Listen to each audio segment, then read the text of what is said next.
સવાયાના સવા શેર પતાસા મગાવો, ડાયા રે મારે રસલાવો ને વેસવા બોલાવો.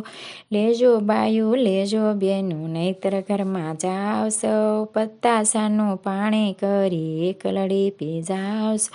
સવાયાના સવા શેર પેંડા મંગાવો, ડાયા રે મારે રસલાવો ને વેસવા બોલાવો.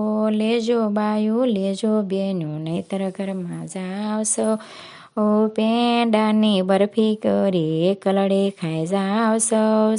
સવાયાના સવા શેર બદામ મગાવો, ડાયા રે મારા લાભો ને વેસવા બોલાવો. લેજો બાયું લેજો બેનું નહીતર ઘરમાં જાવ સૌ, બદામનો ભૂકો કરી એકલડે ખાઈ જાવ સૌ. સવાયાના સવા શેર આઈસ્ક્રીમ મંગાવો, ડાયા રે મારા નૈનાવો ને વેસવા બોલાવો. લેજો બાયું લેજો બેનું નહીતર ઘરમાં જાવ સૌ, આઈસ્ક્રીમને ફ્રીજમાં મૂકી એકલડી ખાઈ જાવ સૌ.